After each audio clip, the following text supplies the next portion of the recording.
Assalamualaikum warahmatullahi wabarakatuh.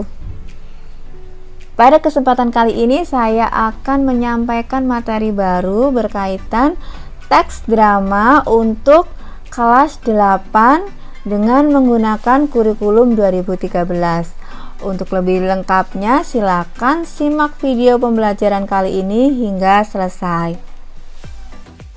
Sebagaimana yang tampak di layar, kita bisa melihat ini adalah salah satu unsur terpenting dalam pementasan drama, yaitu panggung.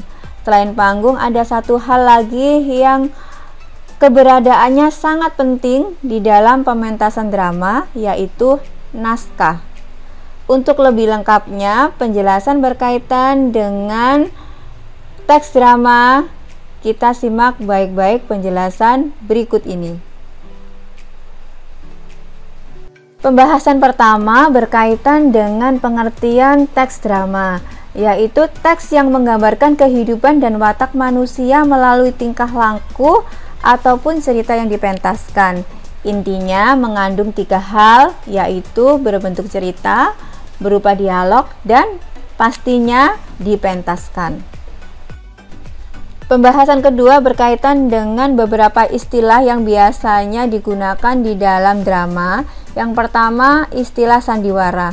Istilah ini diciptakan oleh Mangkunegara ke-7 dari kata sandi dan kata wara. Sandi artinya rahasia dan wara artinya pengajaran.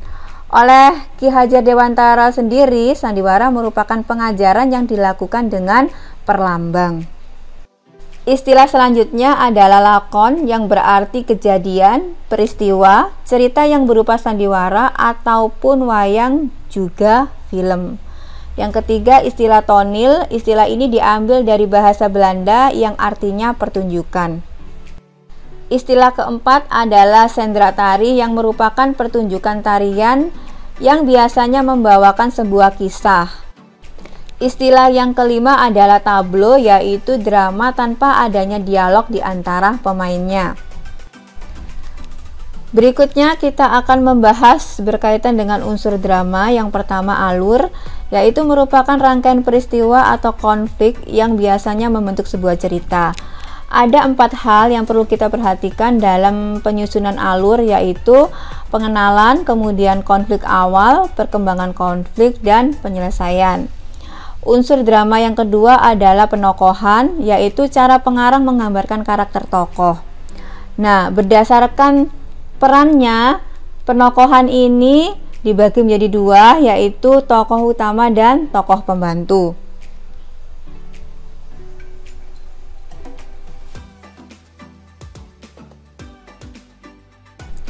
Tokoh utama memiliki ciri-ciri sebagai berikut. Pertama, biasanya paling sering muncul di dalam sebuah pementasan drama. Kemudian yang kedua, menjadi pusat perhatian atau sentral tokoh-tokoh yang lain. Ketiga, kejadian-kejadian yang dialami tokoh lain selalu berhubungan dengan tokoh utama. Yang keempat, dialog-dialog yang dilibatkan tokoh lain itu selalu berkaitan dengan peran tokoh utama.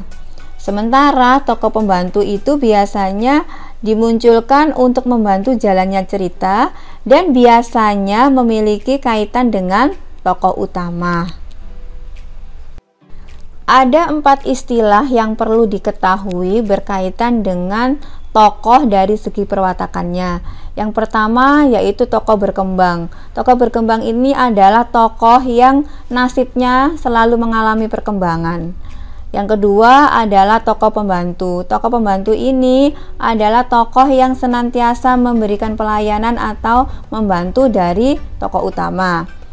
Yang ketiga adalah tokoh statis. Tokoh statis ini biasanya wataknya tidak mengalami perubahan.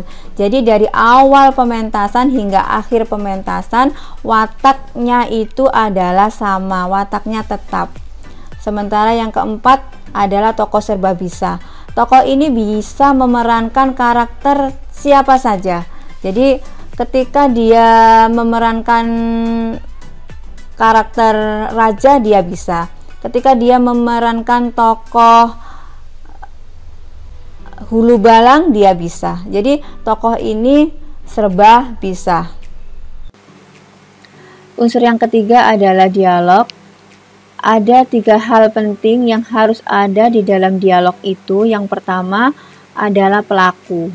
Yang kedua wawancang, yaitu percakapan antara pelaku. Kemudian yang ketiga adalah kramagung, yaitu petunjuk perilaku. Unsur drama yang keempat adalah latar. Latar itu sesuatu yang berkaitan dengan ruang dan waktu. Dan di dalam drama ini latar itu bisa dinyatakan dalam kramagung, yaitu petunjuk perilaku yang biasanya dibacakan oleh seseorang. Kemudian latar juga bisa kita lihat dari dialog para tokohnya, kemudian dari tata panggung ataupun dari segi pencahayaannya. Unsur yang kelima adalah bahasa. Bagaimanapun bahasa senantiasa memiliki kedudukan yang sangat penting di dalam sebuah pementasan drama. Tanpa bahasa maka tidak akan ada pementasan drama karena tidak ada komunikasi di dalam drama tersebut. Pembahasan berikutnya berkaitan dengan struktur drama. Pada umumnya drama itu terdiri atas 3 bagian utama. Yang pertama prolog, kedua dialog, dan ketiga epilog. Di dalam prolog itu ada bagian yang harus kita senantiasa ada, yaitu pengenalan tokoh, kemudian latar dan latar belakang cerita. Sementara di dalam dialog itu harus ada orientasi, yaitu menceritakan situasi yang sedang terjadi. Kemudian di dalam dialog itu juga harus ada konflik atau pertentangan. Kemudian juga harus ada resolusi. Resolusi itu berkaitan dengan penyelesaian dari permasalahan yang ada di dalam drama yang ditampilkan. Bagian yang ketiga adalah epilog. Bagian ini adalah penutup cerita, intisari dari cerita yang dipentaskan. Kaidah kebahasaan yang harus kita perhatikan di dalam teks drama yaitu berkaitan dengan penulisan tanda petik 2. Tanda petik 2 ini adalah tanda yang sering dan harus ada di dalam teks drama karena teks drama itu berbentuk dialog. Yang kedua, kebahasaannya itu lebih banyak menggunakan kata ganti orang ketiga, khususnya di dalam prolog dan epilog. Ketiga, kata yang menunjukkan keterangan waktu. Kemudian keempat adalah kata kerja, dan yang terakhir adalah kalimat tanya. Sebagaimana ciri khas dari drama adalah pementasan, maka ada hal-hal penting yang harus diperhatikan untuk persiapan pementasan drama. Yang pertama adalah pembedahan naskah drama.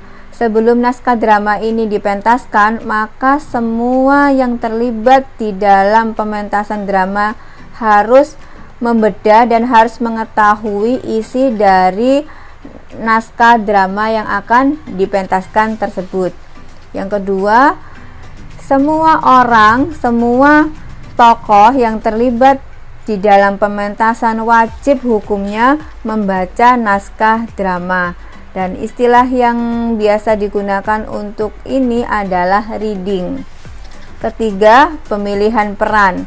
Semua orang yang terlibat di dalam drama harus bisa memerankan tokoh yang telah dipilih, atau misalnya harus ada seleksi dulu, seleksi peran, sehingga nanti akan lebih mudah menentukan tokoh dari masing-masing orang yang mementaskan drama tersebut. Yang keempat adalah pendalaman peran. Yang kelima, pengaturan pemain oleh sutradara yang biasanya kita sebut dengan blocking. Keenam, latihan dari awal hingga akhir. Istilah yang biasa digunakan adalah running. Ketujuh adalah gladiresik. Yang kedelapan, pementasan. Demikian uraian materi berkaitan teks drama. Semoga apa yang saya sampaikan bisa dipahami dengan baik dan bermanfaat. Sampai jumpa di video pembelajaran selanjutnya.